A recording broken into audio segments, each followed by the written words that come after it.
Hello everyone, welcome to the online session of you can say UPSC topper. आज हमारे बीच है Sandeep Rupela sir, who has cleared recently this year 2019 में उन्होंने UPSC clear किया है, 701 रैंक जो कहते हैं सिक्योर किया है। So it's a very great pleasure to have Sandeep sir over here. थोड़ा सा ब्रीफ इंट्रोडक्शन उनके बारे में बताऊं तो करीबन काफी सालों से इस फील्ड में लगे हुए हैं। उन्होंने कह सकते हो 6 अटेम्प्ट दिए हैं, 4 बार मींस क्लियर की है और 1 बार इंटरव्यू दिया है और उसी इंटरव्यू के दरमियान जो इस साल क्लियर किया उन्होंने। So it's great pleasure to have Sandeep sir over here. Thank you so much, thank you. आप डायरेक्ट जो कहते हैं ज्यादा जो कहते हैं दूसरी बातें नहीं करेंगे, सीधा जो कहते हैं टॉपिक पे स्विच ऑन करेंगे। सर मैं आपसे ये पूछना चाहूंगा, नॉर्मली जो कहते हैं कॉम्पिटिटिव एग्जाम्स की जो भी तैयारी करता है उनके लिए कहीं ना कहीं एक ड्रीम होता है आईएएस की एग्जाम क्लियर करना या यूपीएससी सिविल सर्विस की एग्जाम क्लियर करना। सबका एक ड्रीम होता है, आई वुड से लाखों करोड़ों बच्चों का ड्रीम होता है, हर पेरेंट्स का ड्रीम होता है कि मेरा बेटा या बेटी आईएएस बने। तो ये आपने सपना साकार कैसे किया, यानी एक आपका ये सक्सेस फॉर्मूला, गुरु मंत्र जानना है आपके बारे में। देखिए मैं मतलब कि मिल्खा सिंह से इंस्पायर्ड हूँ थोड़ा सा। उनका एक कोट है कि अगर आप लगे रहें, हार्डवर्क करे रहें, परसेवरेंस आपके अंदर है ही, तो नथिंग इज इम्पॉसिबल। तो बस उसी से इंस्पायर्ड थे, लगे रहे और ऊपर वाले की दया से फाइनली इस बार हम लोगों ने मेरिट में नाम ला दिया। कह सकते हैं सब्र का फल मीठा होता है। आप काफी टाइम से लगे और इस बार सब्र का फल जरूर आपको मीठा मिला है। जी बिल्कुल बिल्कुल। तो सर बाकी आप एक बेसिक ओवरव्यू देंगे कि आपने किस तरीके से ये एग्जाम क्लियर की, क्या आपका अप्रोच रहा है, सारी चीजें बेसिक ओवरव्यू जानना है इस एग्जाम के लिए मुझे। जी बिल्कुल। ऑलमोस्ट मुझे 12 साल हो गए इस सिविल सर्विस को पास करते करते, और इस 12 साल में जो चीज़ मैं सीख पाया, जो कि बहुत सारे जो कैंडिडेट्स हैं वो गलत कर लेते हैं, वो समझते हैं कि ये एग्ज़ाम है वो नॉलेज बेस्ड एग्ज़ाम है और वो रेगुलरली अपने नॉलेज को अपडेट करते चले जाते हैं। एक अपने घर पे लाइब्रेरी बसाते हैं और उनके पास हिस्ट्री के 4 बुक्स होते हैं, इको के 4 बुक्स होते हैं। तो एक्चुअली ये अप्रोच गलत है। क्यों गलत है? उसका एक बहुत बड़ा रीज़न है कि अगर आप एक एक सब्जेक्ट के 4-4 बुक लेंगे और अगर 4-4 बुक को अगर ईमानदारी से ख़त्म करने की कोशिश करेंगे तो आपको 6 महीने लगेंगे। और अगर मैं ऐसा गिनूं कि तो टोटल हमारे पास 8 सब्जेक्ट हैं और अगर 8 सब्जेक्ट के आपने 6-6 महीने वाले प्रोग्राम बनाए हैं तो आप एक world cup to world cup तैयारी कर रहे हैं। मतलब कि तैयारी आप आज शुरू कर रहे हैं और आप करेंगे कि जब 4 साल बाद मेरा सिलेबस खत्म होगा। तो ये सबसे गलत तरीका है मेरे हिसाब से। ये स्किल बेस्ड एग्जाम है। जब आप प्री एग्जाम की तरफ जाते हैं तो बहुत सारे लोग रीडिंग में ही रह जाते हैं, वो एमसीक्यू प्रैक्टिस करने की जो इम्पोर्टेंस है उसको समझ नहीं पाते। तो मेरे ख्याल से जब भी आप प्री देने जा रहे हैं तो आप उसको पढ़ें, आप प्रैक्टिस करें, जितने हो सकते हैं उतने एमसीक्यूज प्रैक्टिस करें। सेकेंडली, आप जब मेन एग्जामिनेशन लिखने जा रहे हैं तो आप जितना हो सकते हैं उतना लिखें, क्योंकि जैसे जैसे आप लिखते जाएंगे वैसे वैसे आपकी जो स्किल है वो अच्छी होती जाएगी और आप ऐसे क्वेश्चंस को भी एड्रेस करने की क्षमता जो होगी, कैपेसिटी जो होगी आपके अंदर आ जाएगी कि जिसके बारे में आप थोड़ा बहुत जानते हैं उसको भी आप लिख पाएंगे। और जब आप इंटरव्यू देने जा रहे हैं तो आप बोलें, क्योंकि मेरे एक गुरु थे, उन्होंने मुझे बताया था कि पढ़ने से पढ़ना आता है, लिखने से लिखना आता है और बोलने से बोलना आता है। तो अगर आप पढ़कर गए हैं और आप ये समझ रहे हैं कि जिस दिन आप एग्जाम लिखने बैठेंगे उस दिन कोई ऊपर से कोई ब्रह्म ज्ञान आएगा और आप अचानक से उस आंसर में लिख देंगे, तो ये पॉसिबल नहीं है, ऐसा नहीं होता है। तो आप प्रैक्टिस जरूर करिए और importance of practice can not be neglected. और मेरे अलावा जितने भी दूसरे टॉपर्स हैं वो भी इस चीज़ की जो इम्पोर्टेंस है वो बार बार इस चीज़ को हाईलाइट करते हैं। तो मेरे ख्याल से इस चीज़ पे आपको ज़्यादा फोकस करना चाहिए। That was very good success formula, मेरा मानना है सर। मैं संदीप सर के बारे में थोड़ा और बताना चाहूंगा। संदीप सर जो कहते हैं करीबन काफी टाइम से इस फील्ड में लगे हुए हैं और इस प्रिपरेशन के दरमियान संदीप सर ने काफी सारी गवर्नमेंट की एग्जाम्स क्लियर की है। मैं जस्ट आपको बताऊं, संदीप सर ने एसएससी सीजीएल क्लियर की है, रेलवे रिक्रूटमेंट बोर्ड का एग्जाम क्लियर किया हुआ है, सेंट्रल आईबी का एग्जाम क्लियर किया हुआ है, बैंक पीओ का एग्जाम क्लियर किया हुआ है, गुजरात पब्लिक सर्विस कमीशन यानी जीपीएससी का एग्जाम सर ने क्लियर किया हुआ है। तो काफी सरकारी एग्जाम सर ने क्लियर किया हुआ है और इस बार जो कहते हैं सर का रैंक देख के लग रहा है सर को शायद आईआरएस यानी रेलवे अकाउंट सर्विस या जो कहते हैं कहीं ना कहीं डैनिप्स जो कहते हैं मिलने के चांसेस हैं। तो अपन सर को कह सकते हैं फ्यूचर में अभी थोड़े टाइम में दिल्ली के एसीपी के रूप में भी देख सकते हैं, शायद हो सकता है उस चीज के लिए। Thank you so much sir. अब मैं बात करता हूँ डायरेक्टली एग्जाम की, स्विच ऑन करें जैसे एग्जाम के स्टेजेस की। सर सबसे पहला स्टेज आता है अपना जो कहते हैं प्रीलिम्स का। जी। तो सर प्रीलिम्स में लाखों बच्चे जो कहते हैं कहीं ना कहीं अपीयर करते हैं और मेरा मानना है प्रीलिम्स कहीं ना कहीं सबसे टफ स्टेज मुझे लगता है पर्सनली, क्योंकि प्रीलिम्स में काफी लोग क्लियर नहीं हो पाते प्रीलिम्स जो कहते हैं। तो सर प्रीलिम्स की ऐसी कौन से एस्पेक्ट है जो बच्चों को ध्यान रखने चाहिए प्रीलिम्स को क्लियर करने के लिए, ऐसे कौन सा सक्सेस फॉर्मूला है? बिकॉज मेरा मानना है आपने करीबन 4 बार प्रीलिम्स क्लियर की, दैट्स अ ग्रेट अचीवमेंट। यानी 4 बार प्रीलिम्स करना अपने आप में, तो बच्चों को प्रीलिम्स जो कहते हैं क्लियर करना हो या प्रीलिम्स के लिए क्या क्या चीजें ध्यान रखनी चाहिए? देखिए, सबसे पहले तो जो हमारा एजुकेशन सिस्टम डिज़ाइन है, अगर हम लोग हमारे फर्स्ट स्टैंडर्ड से लेके अगर 12th तक देखें और हमारा ग्रेजुएशन देखें, तो वो लिखने के ऊपर डिज़ाइन है ना। एमसीक्यू के ऊपर हमारी तैयारी जो है वो कभी हो ही नहीं पाती। तो कहीं ना कहीं आप मेंस के बारे में थोड़ा बहुत जान रहे होते हैं और कुछ ना कुछ लिखने की आपके पास एबिलिटी होती है क्वेश्चन जब आप देखते हैं तो। हाँ, जब प्री की बात आती है तो अगर आप मुझसे पूछेंगे तो प्री की तैयारी टोटल 3 स्टेज में होती है: रीड, प्रैक्टिस, रीड। मैं इस चीज को मानता हूँ। तो पहले आप आपके जो भी 6-7 सब्जेक्ट है प्री में, उसके लिए एक एक बुक आप पहले डिसाइड कर लें। एक एक बुक ही डिसाइड करें। मैं ऐसा क्यों बोल रहा हूँ? जैसे कि अगर मान लीजिए कि आप इकोनॉमी के लिए अगर आप 2 बुक डिसाइड करते हैं, मान लीजिए आपने 2 रखा, तो दोनों बुक में 80% मटेरियल सेम रहता है और 20% एक्स्ट्रा कवर करने के लिए आप एक दूसरा बुक बसाते हैं। तो आप 20% को कवर करने की कोशिश करेंगे, 2 बुक है तो आपका एक्स्ट्रा रीडिंग में टाइम जाएगा। तो मेरे हिसाब से पहले तो एक सब्जेक्ट के लिए एक बुक होना चाहिए। अगर आपको उसके अंदर कुछ कम लग रहा है तो आप इंटरनेट का वगैरह का यूज कर सकते हैं, यूट्यूब का यूज कर सकते हैं, पर आप एक सब्जेक्ट के लिए एक बुक रखें और उसको मिनिमम 3 से 4 बार पढ़ें। आप जब उसको खत्म करते हैं, फिर जो मैं प्रैक्टिस की बात बहुत पहले बोलकर आया, आप 10,000 एमसीक्यूज प्रैक्टिस करें। मैं बोल रहा हूँ 10,000 मिनिमम एमसीक्यूज की प्रैक्टिस करें। बहुत सारे लोग इस एस्पेक्ट को निगलेक्ट कर जाते हैं, क्योंकि अगर हम लोग एक रैशनल ह्यूमन की तरह सोचें तो जब आप 10,000 एमसीक्यूज प्रैक्टिस करेंगे और उसमें अगर मैं 1% प्रोबेबिलिटी ऐसा मानूं कि आपके एग्जाम यूपीएससी में 1% क्वेश्चन डायरेक्टली और इनडायरेक्टली रिपीट हो जाए, तो 100 क्वेश्चंस होते हैं। और आप यूपीएससी में ऑलरेडी 100 क्वेश्चंस का ही सामना करते हैं जब आप बैठते हैं तो। पर मैं समझता हूँ कि चलो थोड़ा और मैं पेसिमिस्ट हो जाता हूँ, तो 0.6% अगर क्वेश्चन रिपीट होते हैं तो भी 120 मार्क होते हैं। आप आराम से प्री क्लियर कर जाएंगे और उसके बाद एक और बार आपके मटेरियल को आप रिवाइज करें। आप जब पहली बार प्री दे रहे हैं तो फर्स्ट टाइम प्री के लिए आपको 4 महीने मिनिमम चाहिए। ऐसा पॉसिबल नहीं है कि फर्स्ट टाइमर फ्रेशर 2 महीने पढ़कर प्री निकाल ले, क्योंकि ये थोड़ा सा डिफिकल्ट टास्क है। पहली बार जब आप प्री अटेम्प्ट कर रहे हैं तो 3 से 4 महीने आप मिनिमम डेडिकेटेडली प्री को दीजिए। उसके बाद जब आप एक बार निकाल के बैठे हैं, उसके बाद आप शायद 1.5 महीना 2 महीना भी देंगे तो प्री निकालना आपके लिए पॉसिबल रहेगा। बट फर्स्ट अटेम्प्ट समय आपको हमेशा 4 महीने देने चाहिए, ये मेरा पर्सनल ओपिनियन है। Okay, that's great sir. Prelim नजदीक आ रही है अभी जो कहते हैं, आई थिंक अभी जो रिजल्ट खत्म हुआ है, प्रीलिम्स अभी नजदीक आ रही है, तो आप कुछ कहना चाहेंगे जो इस साल जो अपीयर हो रहे हैं उनको प्रीलिम्स में अभी क्या क्या एस्पेक्ट पर ध्यान रखना चाहिए? जैसे बिल्कुल, देखिए, एक दो चीज़, अब समय कम है, उस चीज़ को तो आप हाथ भी ना लगाएं जिसको आपने आज तक नहीं पढ़ा। मतलब कि रिवीजन इज द की। आप अगर ऐसा कुछ समझ रहे हैं कि इस बुक को मैं पढ़ूंगा और मेरे पास उसको रिवाइज करने का टाइम नहीं है, तो उस बुक को पढ़े ही ना। उससे अच्छा तो ये होगा जो आप ऑलरेडी पढ़कर बैठे हैं उसको आप एक दो बार और रिवाइज कर लें, क्योंकि आप रिटेन रखेंगे और वो आपको एक्चुअली रियल टाइम बेस में जब आप एग्जाम देने जाएंगे वो आपको काम लगेगा। इवन ब्रूस ली का यहाँ पर कोट भी है कि मैं उस चीज़ से नहीं डरता, उस मूव से नहीं डरता जो 10,000 मूव से जो आपने एक बार प्रैक्टिस किया है, पर मैं उस एक मूव से डरता हूँ जो आपने 10,000 बार प्रैक्टिस किया है। तो उतनी बार आप रीड करते रहें, फाइनली वही आप रिटेन कर पाएंगे आपके सामने, आपके एग्जाम में।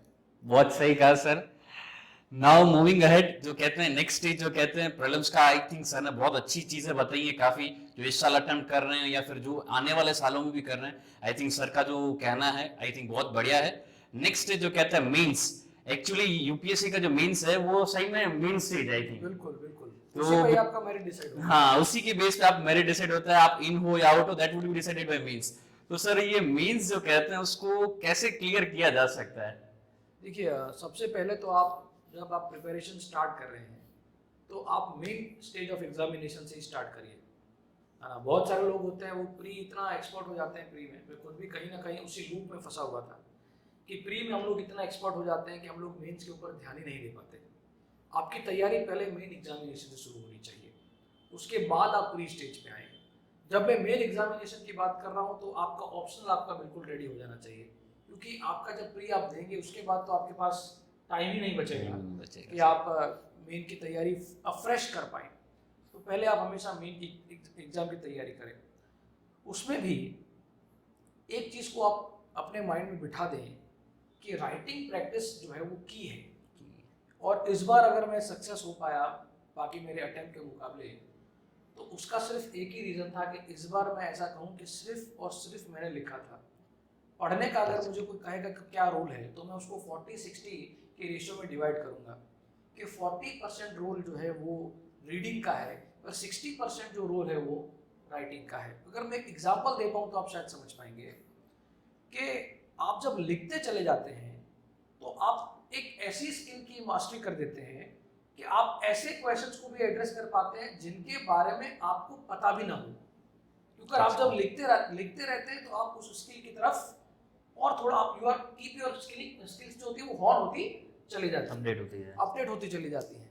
तो लिखें, जितना हो सकता है उतना लिखें, बजाय कि आप सिर्फ पढ़ने के लूप में फंस के रह जाएं। सही है सर। मेंस के नॉर्मली मैंने काफी स्टूडेंट्स के डाउट्स देखे, तो वो दो चार चीज मेंस एस्पेक्ट पर डिस्कस करना चाहूंगा। सबसे पहले सर ऑप्शनल सब्जेक्ट के बारे में।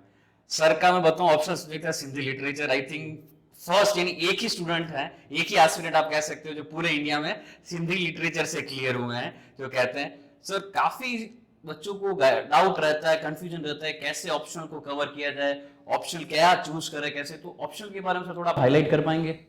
जी देखिए, ये यूपीएससी का एक ट्रेंड रहा है कि वो कुछ ऑप्शंस जो होते हैं उनको थोड़ा फेवर करते हैं। स्केलिंग प्रोसेस है उनकी जो कि अभी भी क्लियर नहीं है। ऐसा मैं चाहता हूँ पर्सनली कि एक बार जब आप कोई ऑप्शनल चूज कर रहे हैं तो एक ट्रेंड ज़रूर देख लिया जाए। कहीं ऐसा ना हो कि आप डाउनवर्ड ट्रेंड के ऑप्शनल की तरफ चूज करें और आप मेहनत है, आपका उसमें अच्छी मास्टरी है, पर फिर भी आप जो है अच्छा स्कोर उसके अंदर ना कर पाए। पर कुछ एक्स्ट्रा ऑर्डिनरी एग्जाम्पल्स ज़रूर हैं हमारे पास जिन्होंने ऐसे ऑप्शनल्स लिए जो कि हटके हैं। आपका ही है सर। और उन्होंने फाइनल लिस्ट में अपना नाम जो है वो दर्ज करवाया है। तो मेरे ख्याल से इस चीज़ पे ज़रूर ध्यान दिया जाए। Okay sir. सर दूसरा मैं ये भी जानना चाहूंगा, जो आप स्टूडेंट्स को गाइड कीजिए मेंस के एस्पेक्ट के अंदर, जो कहते हैं ऐसे पेपर को लेके, ऐसे पेपर जो कहते हैं कहीं ना कहीं मार्क्स फेच काफी अच्छे करता है, जी जी। मोर और लेस जीएस में सब at par level playing field पर रहते हैं, तो ऐसे पेपर पे कैसे प्रैक्टिस की जाए, ऐसे पे थोड़ा हाईलाइट कीजिए सर। देखिए, ऐसे जो है उसमें 2-3 चीज़ें आपको पता होनी चाहिए। पहली बात तो ऐसे लिखने की अगर आप मुझसे पूछेंगे तो 3 ही तरीके हैं, है ना। आप पहले ऐसे शुरू कर सकते हैं या तो किसी कोट से। तो जब आप समझ रहे हैं कि कोट से मुझे कोई ऐसे स्टार्ट करना है, तो आप अलग अलग टॉपिक्स पे आप कुछ कोट्स रेडी कर सकते हैं, जैसे कि वुमेन पे हो गया, एजुकेशन पे हो गया, हेल्थ पे हो गया। अलग अलग जो महान लोग हैं, जो लेजेंड्स हैं, उन्होंने कुछ ना कुछ उस पर कहा है। जैसे फॉर एग्जांपल महात्मा गांधी जी हो गए, फिर नेल्सन मंडेला जी हो गए। इनके कोट्स आप कुछ प्रिपेयर कर सकते हैं जो कि ऐसे टॉपिक्स पे जो कि बिल्कुल आपको पता ही है कि उस पर ऐसे पूछा जाना है। एक आप ऐसे ऐसे स्टार्ट कर सकते हैं। दूसरा, आप क्वेश्चन बेस्ड ऐसे भी स्टार्ट कर सकते हैं। जैसे कि अगर इन्वायरमेंट रिलेटेड अगर कोई क्वेश्चन आ गया तो आप क्वेश्चन स्टार्ट कर सकते हैं कि क्या जैसे कि फॉर एग्जांपल इन्वायरमेंट रिलेटेड कोई क्वेश्चन होगा तो आप ऐसे शुरू कर सकते हैं कि how it will be that you get AC inside your house but not fresh air to breathe outside. How it will be that if you get Pepsi to drink but no fresh water to drink. तो ऐसे कुछ आप questions के साथ भी आपके ऐसे कुछ शुरू कर सकते हैं। और लास्ट एक तो कोड बेस्ड शुरू होगा, एक आपका क्वेश्चन आंसर के साथ शुरू होगा, और आप स्टोरी से भी अपने एसेस को शुरू कर सकते हैं। तो ये 3 टोटल तरीके हो जाएंगे ऐसे शुरू करने के। और ऐसे की शुरुआत बहुत इंपॉर्टेंट है ना। और 2 ऐसे पूछते हैं आपसे यूपीएससी में, आप कोशिश करें कि दोनों को एक अलग स्टार्ट से आप शुरू करें, आप कॉमन स्टार्ट ना रखें। क्योंकि मेरे कुछ फ्रेंड्स हैं जिन्होंने ये गलती की कि दोनों को ही सेम स्टार्ट दिया, तो काफ़ी सिमिलैरिटी लग जाती है जब हम लोग ऐसे शुरू करते हैं। तो जो ऐसे चेकर होता है उसको लगता है कि इसके पास कोई न्यू आइडिया नहीं है। हाँ, तो क्योंकि वो आपके ऐसे में जो चेक कर रहे हैं वो आपकी जो थॉट प्रोसेस है वो कितनी ब्रॉड है, उस चीज़ को आप वो देखते हैं। और ऐसे को आप टोटल, जैसे कि इस बार मैंने किया था कि एक तो स्टार्टिंग का मैंने बताया, फिर मैं थोड़ा सा उसको हिस्ट्री बताता हूँ, फिर जो बॉडी होती है उसके अंदर जो मेन कंटेंट है ऐसे का, मैं उसकी शुरुआत करता हूँ। उसके बाद मैं सॉल्यूशन ज़रूर देता हूँ ऐसे में, क्योंकि अगर आप ऐसे में सॉल्यूशन नहीं दे रहे तो आप शायद कुछ मार्क्स कम स्कोर करेंगे। और civil services is all about solving the problems. सही है। क्योंकि हमारे पास प्रॉब्लम्स तो बहुत सारे हैं, और अगर आपसे प्रॉब्लम्स के बारे में पूछा जाएगा तो आप भर भर के लिख पाएंगे, पॉवर्टी का प्रॉब्लम, सोशल प्रॉब्लम्स, एनवायरनमेंट के प्रॉब्लम्स, पर अगर आपके पास सॉल्यूशंस नहीं हैं तो आप शायद उतना अच्छा स्कोर नहीं कर पाएंगे। तो सॉल्यूशंस ज़रूर दें, चाहे वो आपके जीएस के आंसर में हो, चाहे वो आपके एसए के आंसर में हो, चाहे वो आपका ऑप्शनल ही क्यों ना हो। अगर क्वेश्चन में सॉल्यूशंस नहीं पूछे गए तो भी आप एटलीस्ट 20 to 30 और एट मैक्स 50 वर्ड्स आप सॉल्यूशंस के बारे में ज़रूर बात करें, क्योंकि चेकर आपसे सॉल्यूशन ही एक्सपेक्ट कर रहा है। क्योंकि जब आप एक सिविल सर्वेंट की चेयर पे बैठेंगे तो प्रॉब्लम को सॉल्व करना ही हमारा जो होगा दायित्व होगा, हमारी रिस्पॉन्सिबिलिटी होगी। सर ने बिल्कुल सही कहा। जो कहते हैं सॉल्यूशन, एक सिविल सर्वेंट का रोल क्या होता है, सोसाइटी को जो कहते हैं सोसाइटी में जो प्रॉब्लम्स आ रहे हैं उसको सॉल्व करना, and that is the main part that sir ने बहुत अच्छे से हाईलाइट किए। सर ने कहीं ना कहीं मुझे लगता है कि इसके अंदर जो आंसर राइटिंग को भी अच्छे से कवर अप कर लिया, बिकॉज आपने जो सारा पूरा बताया फर्मा, तो वो आंसर राइटिंग में भी काफी हेल्पफुल रहेगा। सर एक नॉर्मली जो कहते हैं क्वेश्चंस ये भी रहते हैं काफी, जैसे जो स्टेट्स हैं होते हैं, गुजरात से जैसे मान लो, या फिर अदर स्टेट से, राजस्थान से कोई भी, तो मेंस में कौन सी लैंग्वेज चूज की जाए for answer writing part, because काफी ऐसे क्वेश्चंस आते हैं कि भाई हम गुजराती में लिखें मीन्स, या फिर हिंदी में लिखें, या whether we should write in English. तो सर थोड़ा इसमें गाइड कर पाएंगे कि एडवांटेज मिलता है नहीं मिलता है, क्या रहता है उस चीज का? नहीं, ऐसा लैंग्वेज आप वही चूज करें जिसमें आप कंफर्टेबल हो, ठीक है ना। मतलब कि एक थोड़ा सा वाक्य है, मैं आपके साथ शेयर करना चाहूँगा कि मेरे गुरु थे दीपक मेघाणी जी, वो आईपीएस हैं अभी। तो एक बार कोई एक स्टूडेंट का उनको फ़ोन आया और उन्होंने पूछा कि सर मैं कौन सी लैंग्वेज में मीन्स लिखूं। तो उनको कहा कि आप दो लैंग्वेज हैं, कोई भी, इंग्लिश और गुजराती उनके पास ऑप्शन था। उन्होंने कहा कि जिस भी लैंग्वेज में आप अपने आप को ज़्यादा कंफर्टेबल महसूस करते हैं उसमें लिखें। और उन्होंने कहा नहीं सर, मैं दोनों ही लैंग्वेज में इक्वलेंट हूँ, मैं दोनों ही लैंग्वेज को इक्वली अच्छे से एड्रेस कर पा रहा हूँ। तो सर का आंसर था कि जिस लैंग्वेज में आपको सपने आते हैं उस लैंग्वेज में आप मीन्स लिखें। तो मेरे ख्याल से इस क्वेश्चन को उससे अच्छा कोई एड्रेस नहीं कर पाया। बहुत सही कहा सर ने, जिस लैंग्वेज में सपने आते हैं उस लैंग्वेज में लिखिए, बिल्कुल सही कहा। कहीं ना कहीं क्वेश्चन का बहुत अच्छे से आंसर अपने को मिल गया इस चीज को लेके।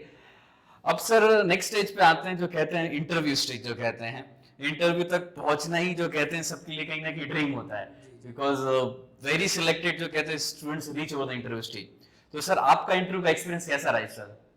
मेरा इंटरव्यू का एक्सपीरियंस कुछ ऐसा रहा कि I am interacting with intellectuals. जब मैंने उनसे बात किया, उनके जो क्वेश्चंस थे, मतलब एक चीज़ तो मुझे पता लगी कि वो मेरे में नॉलेज नहीं ढूंढ रहे, है ना। बहुत से लोग पर्सनैलिटी टेस्ट को नॉलेज टेस्ट के रूप में देख लेते हैं और वो बहुत कुछ पढ़ते रहते हैं। ऑफ कोर्स एक बेसिक नॉलेज तो रिक्वायर्ड है ही, आप इतनी बड़ी पोस्ट पे बैठेंगे, पर नॉलेज का टेस्ट ऑलरेडी हो चुका है। मेरे कुछ ऐसे भी फ्रेंड्स हैं जिन्होंने 20-30 क्वेश्चंस जो उनसे पूछे गए उसमें से 2 या 3 का ही अच्छे से आंसर दिया, बाकी में आई डोंट नो बोलकर आए, फिर भी उनका सिलेक्शन हुआ है। तो 2-3 क्वेश्चन का आंसर उनकी पर्सनैलिटी की झलक दे गया और उनको अच्छा स्कोर दिया गया और वो आज फाइनल मेरिट में हैं। तो ये नॉलेज टेस्ट नहीं है, ये पर्सनैलिटी टेस्ट है। जैसे कि एक प्रेजेंस ऑफ माइंड का टेस्ट भी है। जैसे कि मुझे आज भी याद है, एक मेरे फ्रेंड थे, वो अपना एक्सपीरियंस शेयर कर रहे थे कि उनसे पूछा गया कि आप नेशनल एंथम जानते हैं क्या? उन्होंने कहा कि हाँ मैं नेशनल एंथम जानता हूँ। तो कहा कि चलिए सुनाइए नेशनल एंथम अगर आप जानते हैं तो उन्होंने नेशनल एंथम सुनाना चालू कर दिया। हालांकि सबसे बड़ी गलती उन्होंने ये की कि उन्होंने बैठ के सुनाया, है ना। तो वहाँ पे वो प्रेजेंस ऑफ माइंड ही चेक कर रहे हैं आपका कि आपको खड़े होके गाना है, क्योंकि नेशनल एंथम तो भारत के हर नागरिक को आता है। तो ये सर जो है प्रेजेंस ऑफ माइंड।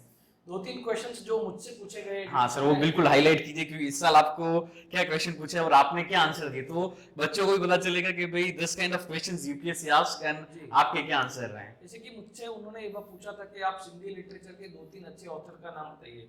ओके। तो मैंने तो बताया और मुझे बिल्कुल श्योर था कि उनको एक भी ऑथर का नाम नहीं मालूम। और वो सिर्फ यही चेक करना चाहते थे कि मैंने जो सिंधी लिटरेचर सब्जेक्ट लिया है मैंने दिल से लिया है या तो सिर्फ एक स्कोरिंग पर्सपेक्टिव से मैंने लिया है। तो मैंने तो तुरंत आंसर दे दिया था कि सर, क्योंकि वाकई में इस लैंग्वेज के साथ, इस लिटरेचर के साथ मुझे लगाव था, तो मैं तो दे पाया। पर काफ़ी सारे लोग होते हैं वो जस्ट स्कोरिंग जो है पर्सपेक्टिव से देखकर वो ले लेते हैं। तो ये भी आपको ध्यान रखना है कि जो आप सब्जेक्ट ले रहे हैं उसके बारे में आपको प्रॉपर आइडिया है कि नहीं। और सर कोई सिचुएशन बेस्ड ऐसा कोई क्वेश्चन आया था कोई आपको? सिचुएशन बेसिक क्वेश्चन उन्होंने ये पूछा था मुझसे कि अगर आप एक डिस्ट्रिक्ट में हैं, केसरी पोस्टेड हैं आप, और अगर आपने 2-4 लोगों को पकड़ा है जो कि गूंस हैं या फिर आप कुछ प्रॉब्लम कर रहे हैं एक एरिया में, और अगर आपको ऊपर से फ़ोन आता है कि आप उनको छोड़ दीजिए, तो आप क्या करेंगे? तो मैंने उनको कहा कि सर, मैं सबसे पहले जैसे ही पकड़ कर आऊँगा तो मैं FIR लिख दूँगा उस पर। तो फिर जब मेरे सीनियर्स मुझे फ़ोन करेंगे तो मैं कहूँगा कि सर अब तो मैंने FIR लिख दी है, अब तो मैं कुछ नहीं कर सकता इस बारे में। तो उन्होंने कहा कि नहीं नहीं, अगर आपको होम मिनिस्टर फ़ोन करता है, तो मैंने कहा FIR लिख दी, अब तो डॉक्यूमेंटेड है, अब तो कुछ नहीं कर सकते हम इस बारे में। तो उन्होंने कहा कि अगर वो आपको बोल दे कि FIR फाड़ दो, तो आप फाड़ेंगे क्या? मैंने कहा नहीं, पहली बात तो ये गवर्नमेंट डॉक्यूमेंट है, ऐसा हो नहीं सकता। FIR कैंसिल नहीं हो सकती, क्योंकि FIR कैंसिल करने का पावर सिर्फ हाई कोर्ट के पास होता है। तो उन्होंने कहा कि अच्छा, आप मुझे बात बताएं कि आप डर क्यों रहे हैं, आप क्यों FIR की छत्र छाया में पीछे छुपे हुए हैं, आप मुंह पे क्यों नहीं बोल सकते कि ये अनएथिकल है और अब मैं ऐसा नहीं करूँगा? तो मैंने कहा कि सर डेफिनेटली ऐसा किया जा सकता है, पर प्रैक्टिकल एडमिनिस्ट्रेशन अलग बात है और किताबी एडमिनिस्ट्रेशन अलग बात है। तो एक स्माइल जो मैं चेहरे पर देख पाया था उनके, तो मुझे लगा था कहीं ना कहीं वो इस चीज़ को समझ रहे हैं कि नहीं, कि किताबी एडमिनिस्ट्रेशन की बात नहीं कर रही है, प्रैक्टिकल एडमिनिस्ट्रेशन की बात कर रहे हैं। आप ऑलरेडी थोड़ा गवर्नमेंट जॉब से थे, तो कहीं ना कहीं थोड़ा आपका एक्सपीरियंस काम आया होगा। यहाँ पर मुझे मेरा एक्सपीरियंस बहुत काम आया। बिल्कुल बिल्कुल सर, एक चीज मैं यहाँ पे हाईलाइट करना चाहूंगा और पूछना भी चाहूंगा, फोकस भी करना चाहूंगा। सर, आपका जो एग्जांपल है दैट इज लाइक पेशेंस। आपने इतना पेशेंस रखा तो कहीं ना कहीं आपको फल मिला। भैया आई थिंक लास्ट अटेम्प्ट आपका क्लियर हुआ। तो स्टूडेंट्स में आई थिंक धीरे धीरे क्या पेशेंस लेवल खत्म होता जा रहा है, आप देख रहे हो। तो पेशेंस लेवल जो कहते हैं, तो आप प्रिपरेशन दरमियान तो ये मोटिवेशन और मोमेंटम को कैसे मेंटेन किया जाए? बिकॉज अप्स एंड डाउन्स काफी आते हैं प्रिपरेशन के टाइम पे, कि भाई आज मन हो रहा है, नई पढ़ाई करने का हो रहा है, आपने तो इतना पेशेंस रखा था क्लियर, तो इसको काफी लोग एग्जिट कर देते हैं वेरी इजीली 2 साल बाद, 3 साल बाद। तो सर, ये मोटिवेशन आपने कैसे रखा, मोमेंटम कैसे मेंटेन रखा? देखिए, मैं थोड़ा सा डिससेटिस्फाइड हूँ, मतलब मैं इंटरनली डिससेटिस्फाइड आदमी हूँ। मुझे जॉब्स तो कई सारी लगी, पर हमेशा हर जॉब से मैं कहीं ना कहीं डिससेटिस्फाइड रहा। तो उस डिससेटिस्फैक्शन ने मुझे मोटिवेटेड रखा यहाँ तक पहुँचने के लिए। अगर आपका थोड़ा सा सेटिस्फाइंग प्रकार का नेचर है तो आप जल्दी सेटिस्फाइड हो जाएंगे। सेकेंडली, जो दूसरी चीज़ मुझे जो हेल्प की, कि मैं कॉन्स्टेंटली, मेरे जो फ्रेंड्स थे वो मेरे साथ पास होते चले जा रहे थे, जो IAS IPS होते चले जा रहे थे, सिविल सर्विसेज में क्वालिफाई करते चले जा रहे थे। तो उनको देखकर हमेशा एक इंटरनली मैं मोटिवेटेड रहा कि नहीं, अगर वो कर सकते हैं तो मैं भी कर सकता हूँ। तो इसलिए उस चीज़ ने भी मुझे मोटिवेटेड रखा, तो और मुझे इस मोमेंटम ने जरूर रखा। और इसमें आपका ग्रुप आपकी बहुत हेल्प करता है। मैं ग्रुप सर्कल वाला क्वेश्चन पे भी आने वाला था सर। ग्रुप सर्कल कितना मैटर करता है इस तैयारी में? देखो, एक बहुत ही इम्पोर्टेंट स्टेटमेंट है, मैं शायद आइंस्टाइन ने कहा है कि you are average of 5 people you meet daily. Yes, exactly. आप जो 5 लोगों से रोज मिल रहे हैं, आप उसका एवरेज है। तो आपका जो ग्रुप सर्कल है वो एटलीस्ट आपके जितना होना चाहिए या आपसे इंटेलिजेंट होना चाहिए। अगर आप उन लोगों के साथ हैं जो कि कॉन्स्टेंटली ऐसा सोच रहे हैं कि सिविल सर्विस होता है तो ठीक है, नहीं होता है तो कोई बात नहीं, हमारे पास लाइफ में बहुत ऑप्शंस हैं, तो आप ऑप्शंस ही ढूंढते रहेंगे, आप हमेशा ऑप्शंस की तरफ चलते चले जाएंगे। यहाँ पर आपको हमेशा ऐसे लोगों की कंपनी में रहना है जो कि सिविल सर्विसेज के लिए भूखे हैं, जो इसके लिए कुछ भी करने के लिए तैयार हैं, तो ही आप इस मंजिल को प्राप्त कर पाएंगे। Very good. यानी ग्रुप सर्कल का कितना इंपॉर्टेंस है आप सुन लीजिए सर से। और अच्छा ग्रुप सर्कल, बिकॉज अच्छे ग्रुप में होंगे तो अच्छे से पढ़ाई हो पाएगी। सर, एक नॉर्मली क्वेश्चन शायद आपने भी फेस किए होंगे कि भाई कितने घंटे पढ़ाई करनी चाहिए इसके लिए। एक कॉमन क्वेश्चन कहीं ना कहीं जो स्टूडेंट्स तैयारी करते हैं नए नए, तो पूछते ही होंगे कहीं ना कहीं कितने घंटे तैयारी की। तो इसका आंसर आपकी ओर से क्या रहेगा? देखिए, अगर कोई व्यक्ति कहता है कि 12 से 18 घंटे पढ़ने चाहिए, क्योंकि बहुत से लोग मुझे ये कहते हैं, तो ये बिल्कुल परफेक्ट स्ट्रेटजी है फेल होने की। ठीक है ना? मेरा ऐसा मानना है कि आपको 6 से 8 घंटे पढ़ना चाहिए, क्योंकि एक इंसान बने रहना बड़ा इंपॉर्टेंट है ना? क्योंकि हम एक सोशल बीइंग हैं, हमारा जो माइंड है उसको एक रिलैक्सेशन चाहिए, ये मशीन नहीं है ना? आप मशीन को भी कॉन्स्टेंटली इतनी आंच चलाएंगे तो वो डिफंक्शन हो जाएगा। सही। जी, तो 6 से 8 घंटे बिल्कुल प्रॉपर है। और इवन आप देखेंगे तो गवर्नमेंट ने भी वर्किंग गाइडलाइंस 8 घंटे की फिक्स की है। तो आप सही है। उससे ज़्यादा तो साइंटिफिकली प्रूव्ड है कि उससे ज़्यादा काम करना अनप्रोडक्टिव है। काम कर सकते हैं आप, पर उससे प्रोडक्टिविटी आपकी नहीं बढ़ेगी। तो 6 से 8 घंटे प्रॉपर है।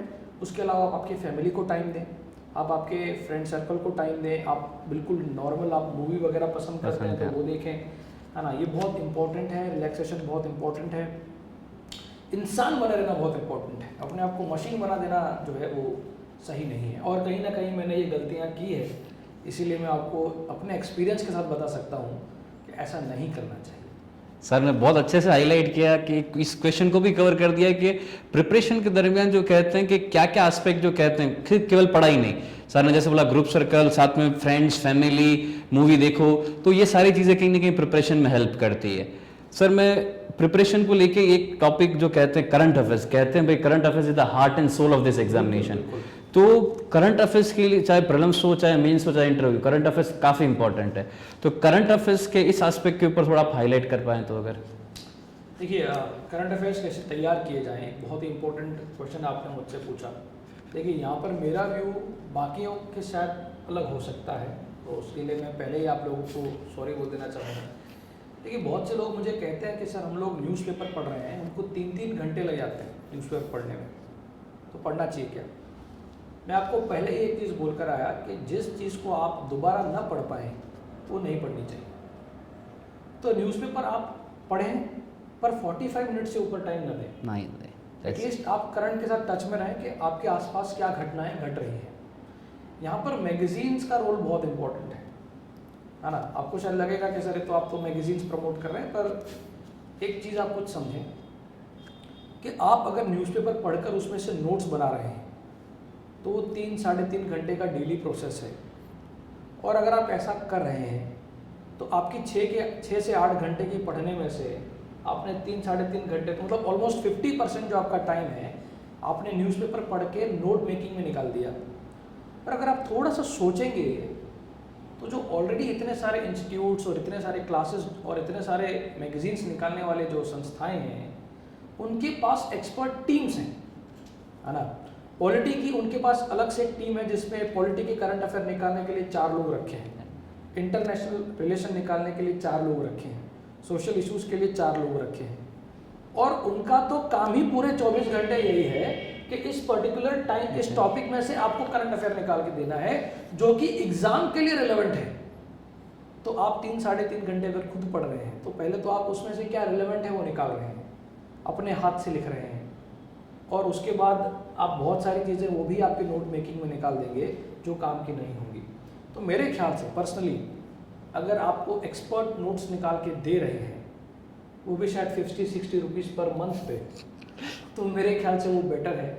आप आपके दिन का बहुत सारा टाइम बचाकर और सारे सब्जेक्ट्स पढ़ने में लगा सकते हैं।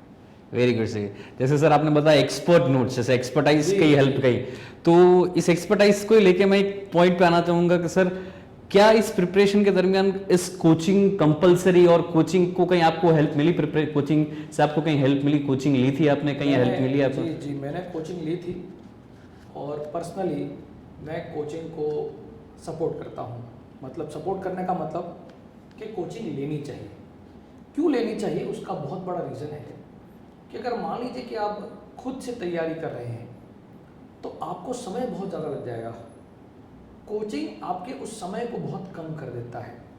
हाँ, अगर आपके पास समय बहुत ज़्यादा है, आपके पास 3 साल का समय है, आप फर्स्ट ईयर ग्रेजुएशन में सोच रहे हैं कि मैं 3 साल बाद, 4 साल बाद एग्ज़ाम देने वाला हूँ, उस केस में आप कोचिंग अवॉइड कर सकते हैं।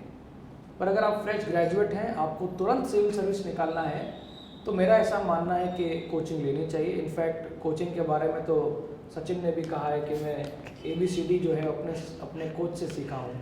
तो जब सचिन जैसे महान लेजेंड खिलाड़ी को कोचिंग की ज़रूरत पड़ती है तो मेरे ख्याल से कि कोचिंग इम्पोर्टेंट तो है ही। ये मेरा व्यक्तिगत ओपिनियन है, मेरा पर्सनल ओपिनियन है।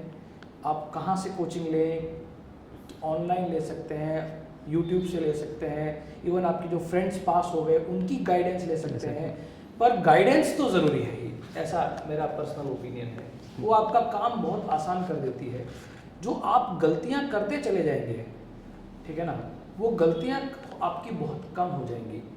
और लाइफ में हर चीज़ खुद गलती करके अनुभव करने से अच्छा है कि उन लोगों का अनुभव ले लेना चाहिए जो ऑलरेडी इन गलतियों से पार कर चुके हैं।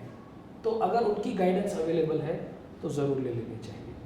और यहाँ पर फेलियर आपको ज़्यादा अच्छे से गाइड करता है एज कम्पेयर टू जो सक्सेसफुल कैंडिडेट है। बिल्कुल सही कहा सर आपने। सर ऑनलाइन की जैसे आपने बताई ऑनलाइन कोचिंग या ऑनलाइन जैसे एजुकेशन अगर अवेलेबल हो तो हाँ अवेलेबल हो, तो मैं इससे भी इस रिलेटेड भी एक क्वेश्चन पूछना चाहूँगा। जैसे भाई डिजिटल युग का ज़माना है, भाई आईटी का ज़माना है भाई, जैसे कोई नहीं ऑनलाइन मटेरियल्स हैं, ऑनलाइन न्यूज़पेपर भी हैं, ऑनलाइन टेस्ट सीरीज भी हैं, और इवन कोरोना की मेहरबानी से अब तो ऑनलाइन क्लासेस भी चल रहे हैं भाई, फिजिकली तो है ही नहीं अभी। तो कहीं क्या आपने कहीं पे भी ये ऑनलाइन प्लेटफॉर्म का यूज़ किया था अपनी प्रिपरेशन दरमियान? बिल्कुल किया था। ऑनलाइन प्लेटफॉर्म का मैंने काफ़ी यूज़ किया, यूट्यूब का काफ़ी यूज़ किया, कुछ ऑनलाइन मैंने कुछ कोर्सेज भी सब्सक्राइब किए थे, बीइंग वेरी फ्रैंक, उसमें कुछ गलत नहीं है। देखिए मुझे लोग जैसे कि अभी आपने पूछा कि सर ऑनलाइन और फिज़िकल क्लासेस जो हैं अगर उसकी बात करेंगे तो फिज़िकल क्लासेस जो हैं उनको मुझे क्या फ़िज़िकल क्लासेस से बेनिफिट मिला कि मैं ऑलरेडी तैयारी तो कर ही रहा था, और जब मैं एक क्लास में जाके तैयारी करता हूँ तो मुझे कंपटीशन का फील आता है। जब मैं डिजिटल प्लेटफॉर्म पे करता हूँ तो मैं अकेला पढ़ रहा हूँ, मुझे ऐसा लगता है कि मुझे सब कुछ आता है, क्योंकि पढ़ने वाला भी एक है, पढ़ाने वाला भी एक है। मुझे पता नहीं कि मेरे बाजू में जो कॉम्पिटिटर्स जो तैयारी कर रहे हैं उनकी तैयारी का लेवल क्या है। तो फिज़िकल कोचिंग क्लास आपको तैयारी का फील करवाते हैं। आप उस फील को एक्सपीरियंस करने के लिए जो है शायद आप फिज़िकल क्लास में जाना पसंद करेंगे, पर डिजिटल को हम लोग जो है निगलेक्ट नहीं कर सकते। उसमें स्पीपा का बहुत इंपॉर्टेंट रोल है मेरी लाइफ में। वहाँ पर मुझे कंपटीशन का फील है वो मालूम पड़ा कि क्या कंपटीशन का क्या एटमॉस्फेयर होता है। That's it sir. अब एक हट के प्रिपरेशन के जो कहते हैं आपको पर्सनल लेवल पे क्वेश्चन पूछना चाहूँगा। नॉर्मली प्रिपरेशन करते हैं तो हर कैंडिडेट हर एस्पिरेंट एक फेस करता है, चाहे फैमिली का प्रेशर हो, चाहे सोसाइटी का प्रेशर हो, वो अगर आप अटेम्प्ट एग्जाम नहीं क्लियर कर रहे हो तो भाई शादी का प्रेशर है, कमाने का, जॉब का प्रेशर है। तो मुझे लगता है कहीं ना कहीं प्रेशर आप पे भी रहा होगा। तो और साथ साथ में और अब ऑफिसर बनने के बाद, अब ये क्लियर करने के बाद पहला का सिनारियो और अभी का सिनारियो, तो ये दो क्वेश्चंस पे सर आप हाईलाइट कीजिए कैसे। देखिए बहुत ही अच्छा क्वेश्चन है वैसे। बहुत से स्टूडेंट्स इसको फील कर रहे होंगे पर्सनल लेवल पे। देखिए जब तैयारी शुरू करते हैं आप बताते हैं कि मैं यूपीएससी की तैयारी करने जा रहा हूँ, तो आपके पेरेंट्स, आपके फ्रेंड्स, आपकी सोसाइटी आपसे होप रखना शुरू कर देती है कि कुछ करेगा। और फिर यूपीएससी कोई इजी नहीं है, it's not a cake walk, आपको थोड़ा सा टाइम लग सकता है। जब ये थोड़ा सा टाइम बीतता चला जाता है तो फिर ऐसा सिचुएशन आ जाता है कि उनकी होप आप में से कम होने लगती है, और प्रेशर की वजह से आप भी थोड़ा सा सिक्योर होने के लिए अलग अलग जॉब्स की प्रिपरेशन करने लगते हैं। जैसे कि मैंने भी अपने बताया था सर, जैसे कि आपने इतने सारे मैंने एग्जाम क्लियर किए, तो उसी का ही रिजल्ट है कि मैंने इस प्रेशर की वजह से यूपीएससी को थोड़ा सा साइड रखकर मैंने दूसरे एग्जाम्स को भी ध्यान दिया, क्योंकि हमारे मन में, क्योंकि मैं प्रॉपर एक मिडिल क्लास से आता हूँ, तो एक सिक्योरिटी का जो डर है वो हर एक व्यक्ति के मन में है।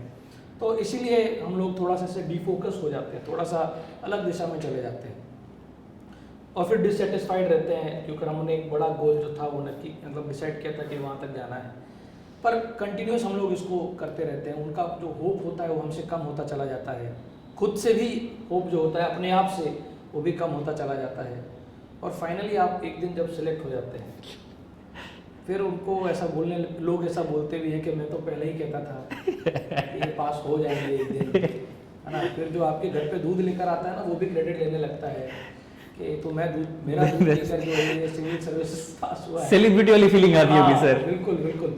और मतलब कि अगर जैसे कि मेरे घर पे तो क्या सीन था कि मेरे मॉम जो है वो इतना, उनको एक्सपोजर नहीं है, बिल्कुल सीधे साधे हैं, तो उनको इतना आइडिया नहीं है कि सिविल सर्विसेज क्या है। तो जब भी मैं कहता था कि मैं सिविल सर्विस की तैयारी करता हूँ, ड्रीम बड़ा है, तो उस चीज़ को सपोर्ट करते थे नो डाउट, पर वो उस चीज़ को समझ नहीं पाते थे, उस लेवल पे उस ग्रेविटी को समझ नहीं पाते थे। और जब मैं फाइनली सिलेक्ट हो गया तो मेरी मॉम को तो उसके बाद भी समझ नहीं आया कि क्यों तुमको इतने फ़ोन आ रहे हैं, क्यों लोग जो है तुम्हारी इतनी रिस्पेक्ट कर रहे हैं, ऐसा तो तुमने तुम्हारी लाइफ में क्या कर दिया कि लोग जो है आपकी इतनी रिस्पेक्ट करना शुरू कर रहे हैं। तो शायद ये चेंज मैंने मेरी लाइफ में देखा है कि ऐसा होता है। ठीक, ये सफ़र थोड़ा कठिन ज़रूर है पर सफलता बड़ी मज़ेदार है, तो प्रयास करते रहना चाहिए। बिल्कुल सर ने सही कहा, सफलता जो कहते हैं कि मज़ेदार है, सफ़र कठिन है। सर इस एग्जामिनेशन में कहीं ना कहीं आपको लगता है लक फैक्टर मायने रखता है, कहीं लक फैक्टर जो कहते हैं? Being very frank, I am just a very ordinary hard working person who was just lucky enough to get into the list. मतलब इससे तो मैं कुछ नहीं कहूँगा। ओके सर ने एक बहुत डिप्लोमेटिक वे में जो कहते हैं एक जो कहते हैं आंसर दिया है, इट्स वेरी गुड सर। और सर अब वापस यूपीएससी के ट्रैक पे आके पर्सनल से एक दो क्वेश्चंस में और जो कहते हैं पूछना चाहूँगा जो बच्चों को कहीं ना कहीं इम्पोर्टेंट रहेंगे। टेस्ट सीरीज का सर क्या रोल रहता है? आप टेस्ट सीरीज के बिना अगर पास हुए हैं तो आप कुछ अच्छे कर्म करके आए हैं। टेस्ट सीरीज का बहुत इंपॉर्टेंट रोल है, उसको आप, मैंने जैसे कि पहले ही बताया कि ये गेम नॉलेज का है ही नहीं, ये स्किल का गेम है और आप प्रैक्टिस से ही आपकी स्किल को हॉर्न कर पाएंगे, आप उसको सीख पाएंगे। तो टेस्ट सीरीज़ बहुत इम्पोर्टेंट है। आप एक अच्छे इंस्टीट्यूट की टेस्ट सीरीज़ ज़रूर लें, क्योंकि देखिए फाइनल खेलने से पहले आपने एटलीस्ट एक दो डोमेस्टिक ज़रूर खेला होना चाहिए, है ना। तो जो भी आपकी गलतियां आप फाइनल में करेंगे, क्योंकि अगर आप टेस्ट नहीं दे रहे तो आप क्या कर रहे हैं, आपको मैं बताऊं, आप direct practice, direct test series exam में दे रहे हैं और वहाँ पे आपकी गलतियों को आप रियलाइज़ कर रहे हैं कि मैं एग्जामिनेशन हॉल में क्या गलतियाँ कर रहा हूँ। तो 2-3 आपको ट्रायल लग सकते हैं फाइनल लिस्ट तक आते आते। उससे अच्छा है कि आप एग्ज़ाम में बैठने से पहले कुछ टेस्ट लिखें और फीडबैक लें, तो आपको मालूम पड़ेगा कि मैं क्या गलतियाँ कर रहा हूँ। तो एटलीस्ट वो सारी गलतियाँ जो है आप आपके एग्जामिनेशन हॉल में रिपीट न करें। मतलब एग्जामिनेशन हॉल में गलती करने से 1 लाख गुना अच्छा है कि आप पहले टेस्ट सीरीज में गलतियाँ कर लें, तो आपको मालूम पड़ेगा कि एक ही बार में आप कैसे एग्जाम निकाल सकते हैं। सर चौके छक्के बहुत सही लगाते हैं। क्रिकेट का एग्जाम्पल देखिए, सचिन का हो या दूसरे जो कहते हैं वर्ल्ड जो कहते हैं डोमेस्टिक का, चौके छक्के सर सही लगा रहे हो आप। सर एक और चीज़ है, मैं मेंस के बारे में, जो मेंस के कैंडिडेट के लिए काफ़ी रहता है नॉर्मली आंसर राइटिंग के अंदर, भाई नॉर्मली आंसर कैसे लिखा जाए, what should be the introduction part, what should be the main body, conclusion. Even many students ask के भाई डायग्राम या चार्ट डालें या ना डालें, एग्जांपल्स डालें या ना डालें, फिगर्स डालें या ना डालें, या फिर आप कह सकते हो उनके मेंस के अंदर काफ़ी ऐसे डायलेमास जो कहते हैं उनके मेंस आंसर राइटिंग पार्ट में। इवन मेनी स्टूडेंट्स के, काफ़ी स्टूडेंट्स के जो कहते हैं पेपर ही खत्म नहीं हो पाते, कंप्लीट ही नहीं हो पाते। तो सर इस एस्पेक्ट पे कैसे इंप्रूव कर सकते हैं स्टूडेंट्स, उस पर थोड़ा आप अगर आप हाईलाइट कर पाए तो। देखिए ये तो मतलब समझो कि ओपन सीक्रेट है कि आंसर लिखने के 3 पार्ट है ना, इंट्रो, बॉडी एंड कंक्लूजन। वो तो आपको कहीं से भी मालूम पड़ जाएगा, तो उस पर हम लोग डिस्कस नहीं करेंगे। देखिए जो भी इंसान प्री पास करके आया है उसके पास नॉलेज है, और इतना नॉलेज तो है ही कि वो मेंस लिख पाए, ठीक है।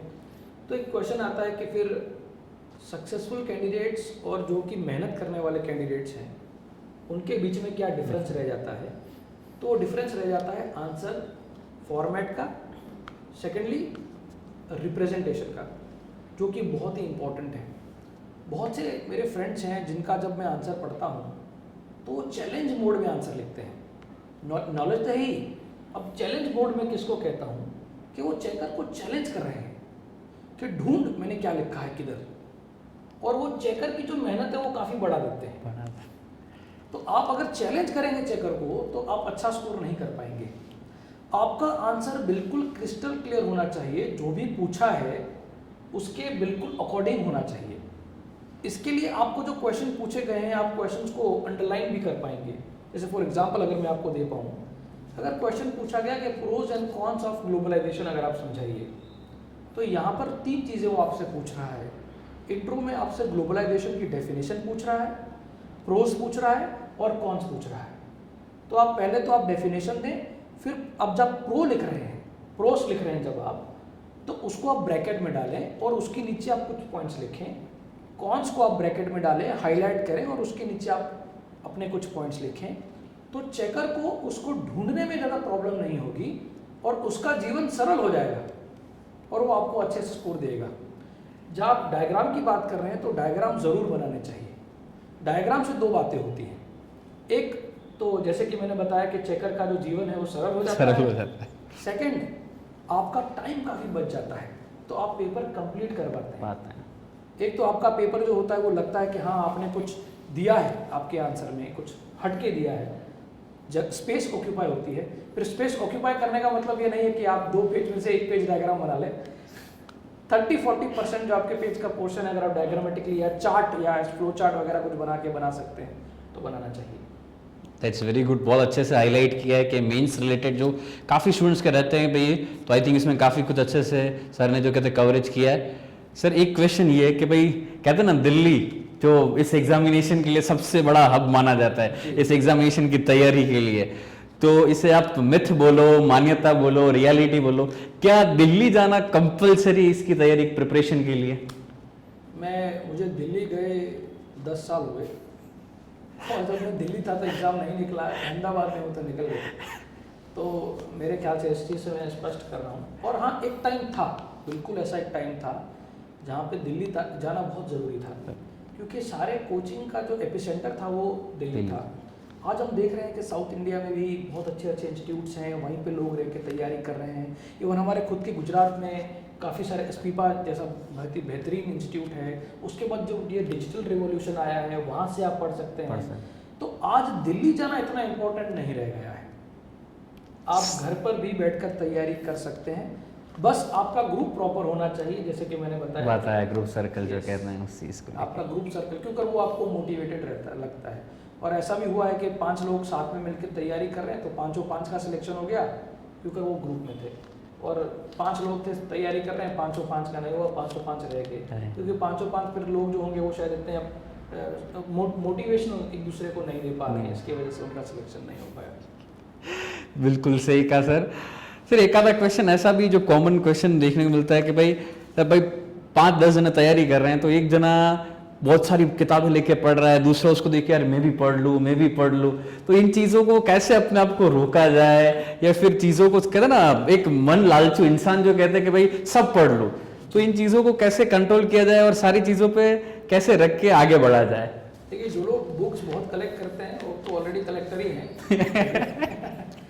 ऐसा मैं मानता हूँ। बहुत ही लिमिटेड नॉलेज चाहिए, आप समझे, आप बहुत ही एवरेज नॉलेज के साथ इस एग्ज़ाम को पास कर सकते हैं। एक सब्जेक्ट के लिए एक book is more than sufficient, ठीक है ना। आपके दोस्त जो होंगे वो बहुत से बुक्स लेते होंगे डेफिनेटली।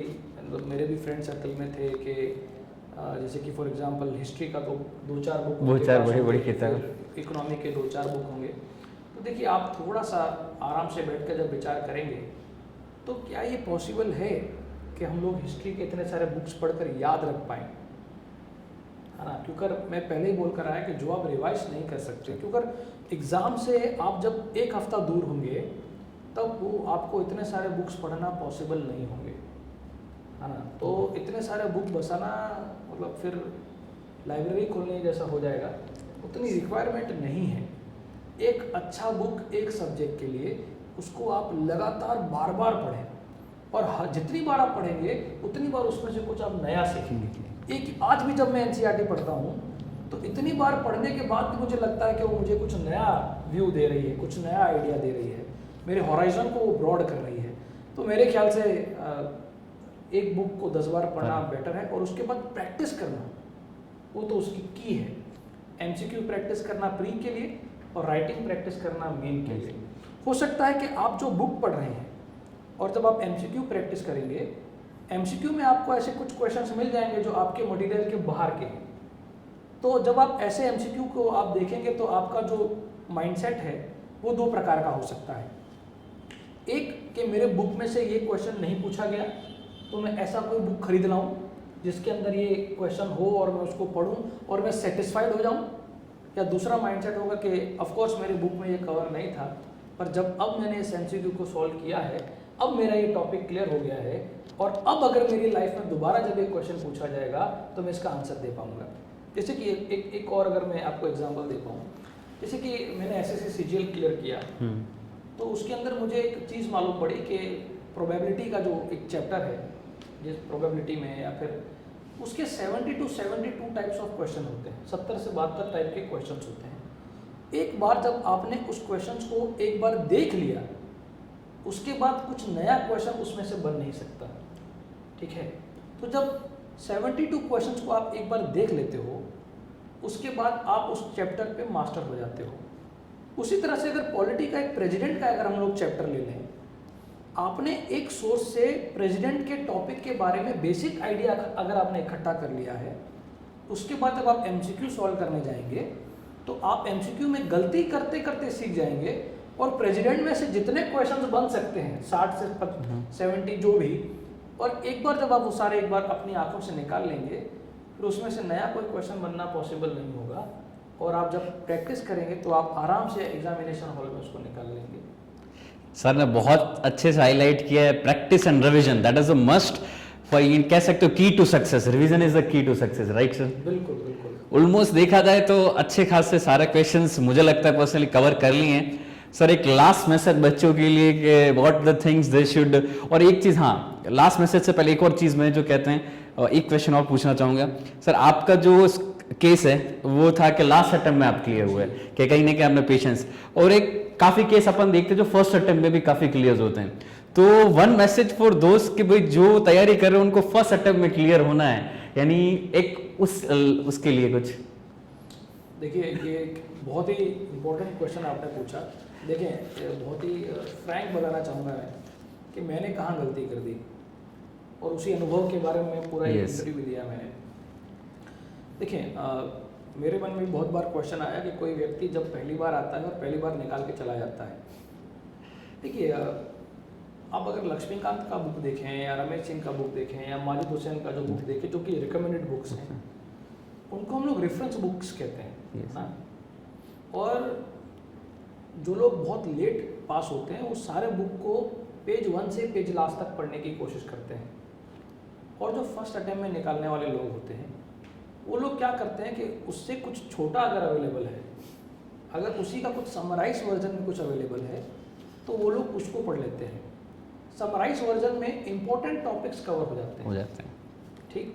अनइम्पॉर्टेंट टॉपिक्स उस जो बुक, अनइम्पॉर्टेंट तो नहीं कहूँगा, या तो मैं ऐसा कहूँगा कि जो एग्जाम पॉइंट ऑफ व्यू जिनकी पूछने की जो प्रोबेबिलिटी है वो कम है, वो शायद उस समराइज वर्जन के बुक में नहीं होते। समराइज की में बात है तो आप नोट्स भी रिफ़र कर सकते हैं, या आपके जो सीनियर्स हैं उन्होंने अगर कोई हैंड रिटन नोट्स बनाया तो उन्हीं को भी आप कवर कर सकते हैं। तो मेरे हिसाब से पर सब्जेक्ट आपके पास 200 to 300 पेज से ज़्यादा मटेरियल नहीं होना चाहिए, ठीक है ना। अगर आपने 1000 पेज का पर सब्जेक्ट का मटेरियल इकट्ठा किया है तो 8 सब्जेक्ट के हिसाब से आपके पास 8000 पेजेस हैं। उसको पढ़ने में बहुत टाइम लगता है, समझने में बहुत टाइम लगता है, और फिर पास होने में 4-5 साल निकल जाते हैं। और जो फर्स्ट अटेम्प्ट में निकालने वाले लोग होते हैं वो समझते हैं कि इम्पोर्टेंट चीज़ों को पढ़ना है। 80-20 रूल होता है, अगर आपने शायद इस चीज़ के बारे में सुना हो कि 20% चीज़ ही इतनी इम्पोर्टेंट होती है कि जिसमें से 80% चीज़ें पूछी जाती हैं। और मैं 100% कवर करने गया, जिसकी वजह से मुझे इतना समय लग गया।